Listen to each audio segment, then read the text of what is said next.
নমস্কার, story officially চ্যানেলে আপনাদের প্রত্যেককে স্বাগত।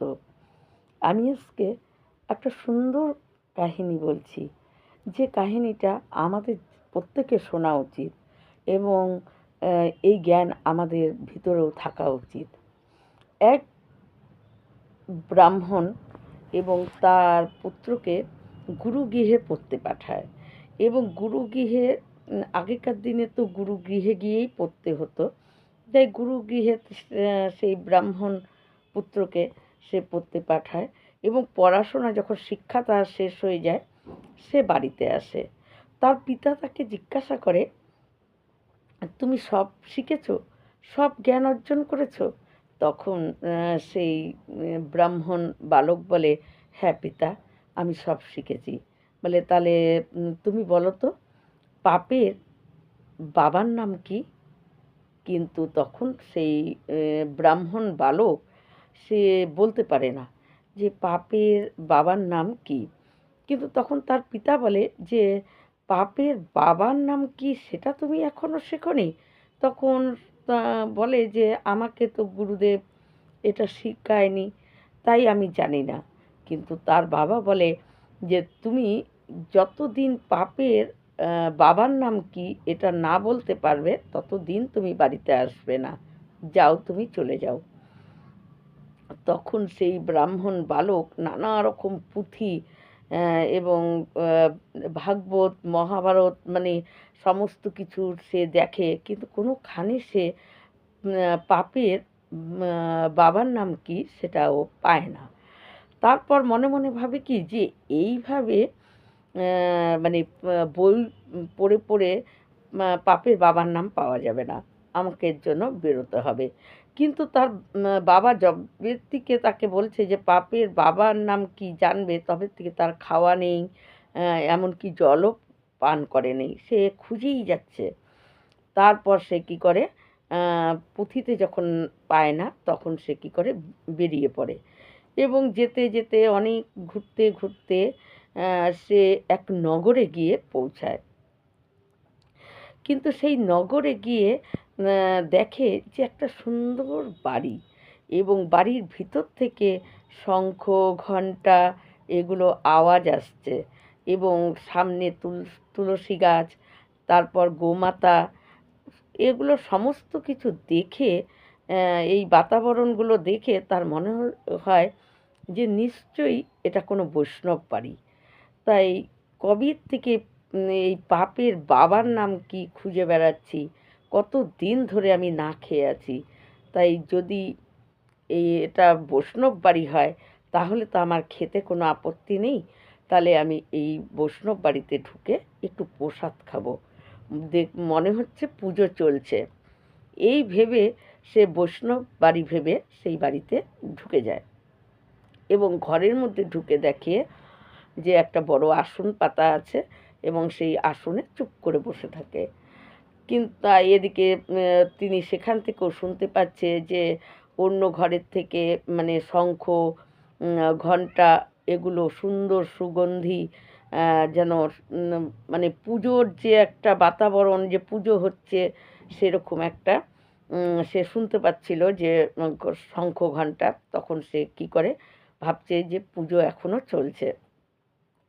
তারপর কিছুক্ষণ বসে থাকার পর দেখে একটা অপূর্ব সুন্দরী যুবতী মেয়ে এক গ্লাস জল হাতে নিয়ে আস্তে আস্তে হেঁটে তার কাছে আসছে এবং তাকে এসে গ্লাসটা তার হাতে দেয় এবং সেই যুবতীর দিকে সেই ব্রাহ্মণ বালক তাকিয়ে থাকে এবং তাকিয়ে সে ভাবতে থাকে যে এই যুবতী নিশ্চয়ই কোনো মানে খুব ধর্ম এবং পূজা পাঠ জানে, এরকম জ্ঞান অর্জন করা, অন্তপক্ষে একটা বেদ জ্ঞান তো এর ভিতরে আছেই, নাই এইরকম যুবতী হতেই পারে না।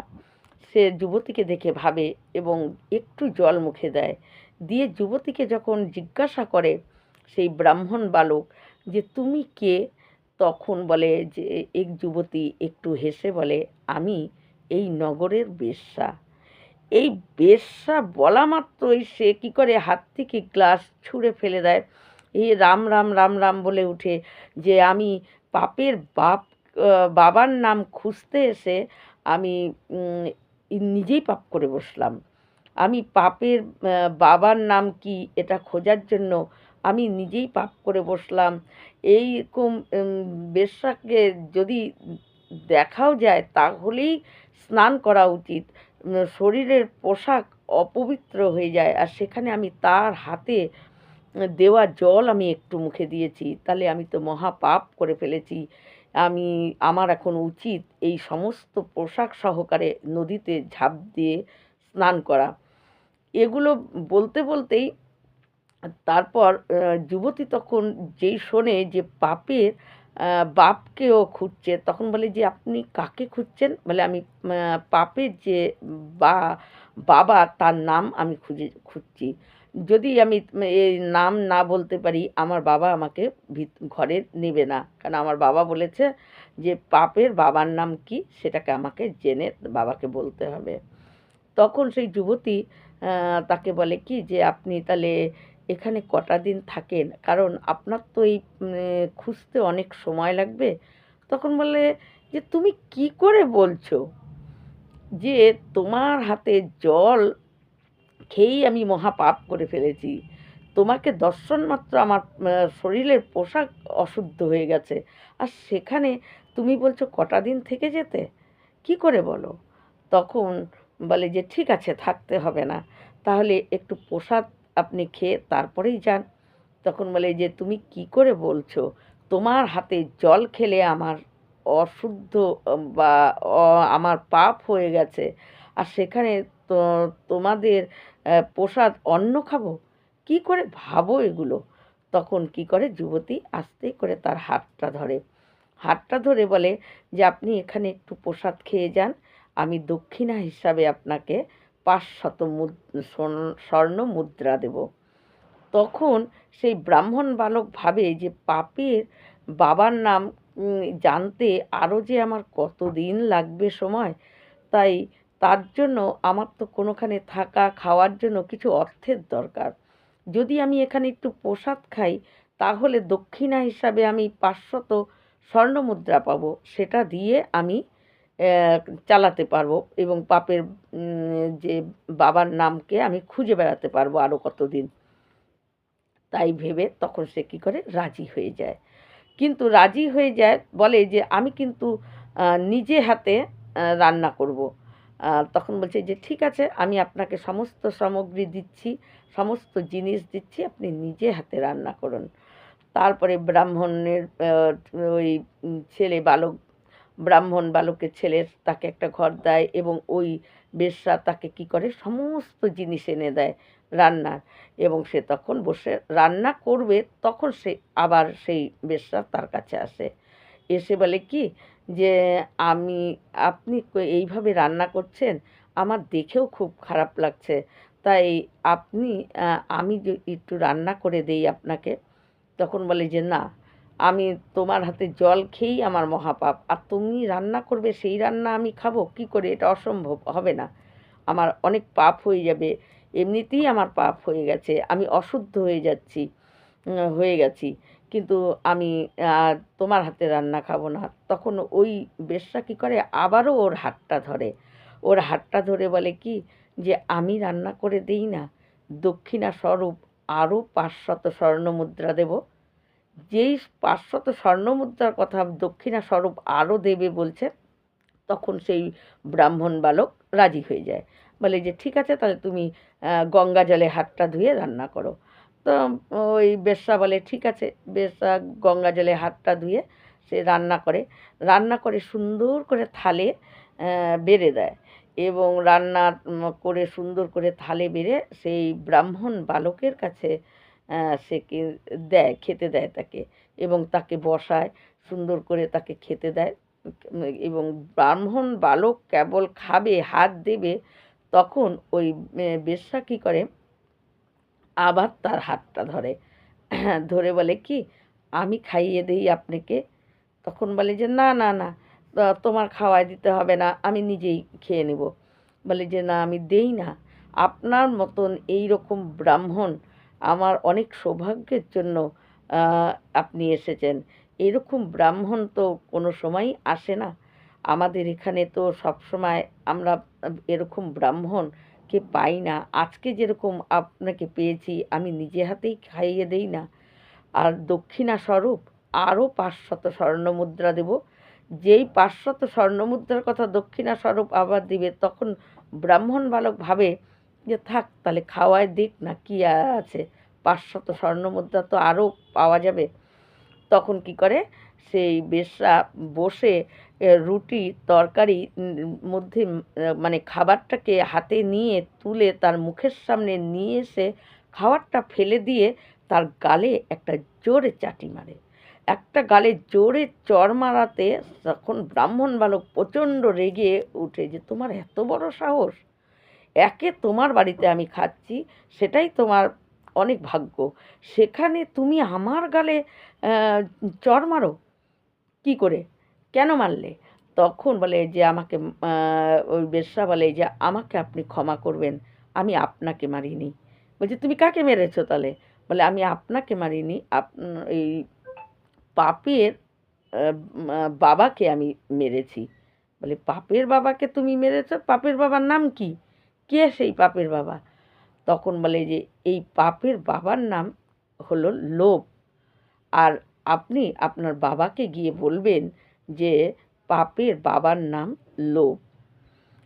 আপনি আমার হাতে জলের গ্লাস ফেলে দিলেন, কারণ আমার হাতে জল খেলে আপনার অপবিত্র হয়ে যাবে, আপনার স্নান করতে হবে, আপনার পাপ হয়ে যাবে।